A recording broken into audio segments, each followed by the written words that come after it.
Hi friends, welcome to Sriram cookings and blogs. ఈ రోజు అయితే కందగడ్డ కందగడ్డతో ఒక స్పెషల్ అయితే చేస్తున్నాండి. కందగడ్డ యూస్ చేసి నేను కర్రీ చేయడం ఫస్ట్ టైం అన్నమాట.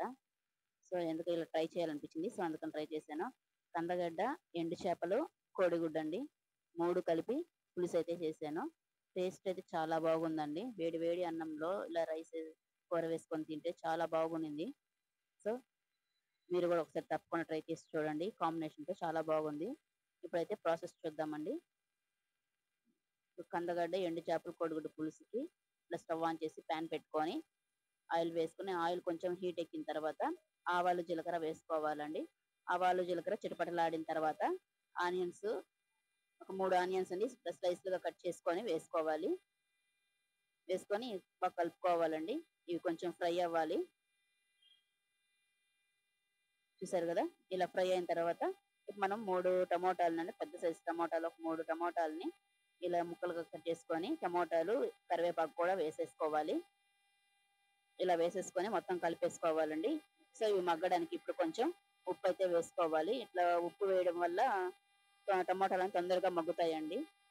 ఉప్పు వేసేసి కలిపి మూత పెట్టేసి ఒక 2 సెకండ్స్ ఉంచాలి. కొంచెం పసుపు అండి, 1/2 టేబుల్ స్పూన్ పసుపు కూడా వేసుకోవాలి. ఇప్పుడు బాగా మగ్గనివ్వాలండి. టమోటాలు, ఎర్రగడ్డలు అనేది బాగా మగ్గిపోవాలి. మెత్తగా మగ్గిపోయిన తర్వాత చూసారా, ఇప్పుడు ఎండు చేపలండి, ఇవి కొంచెమే ఉన్నాయి ఇంట్లో ఎండు చేపలు, అందువల్ల కోడిగుడ్లు వేయాల్సి వచ్చింది. సో ఎండు చేపలు, కందగడ్డలు రెండు వేసేసుకొని బాగా కలిపేసుకోవాలండి.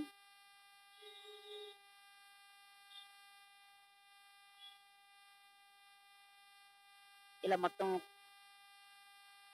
కలిపేసుకోవాలి. ఇలా కలిపేసుకున్న తర్వాత ఇక మీ రుచికి సరిపడా కారం అయితే వేసుకోండి.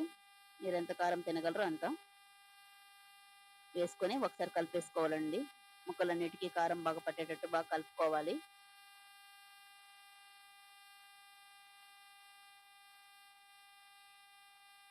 ఇలా కలిపేసుకున్నాం కదా, ఇప్పుడు మనం ముందుగా చింతపండు అయితే నానబెట్టుకున్నామండి.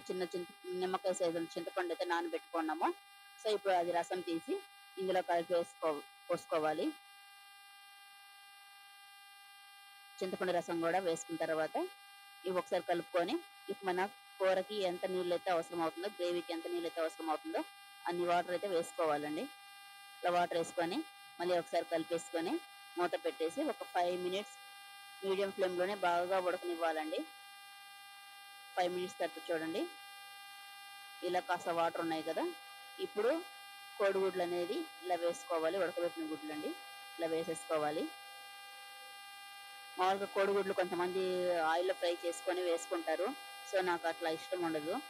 దించే ముందు వేసుకుంటేనే నాకు నచ్చుతుంది. అందువల్ల దించే ముందు ఇలా కోడిగుడ్లు వేసుకొని ఒక 2 నిమిషాలు మళ్ళీ ఉడకనిచ్చి తర్వాత దింపేసుకోవాలండి. అంతే అండి, కూర అయితే టేస్టీ అయిన కూర రెడీ అయిపోయింది.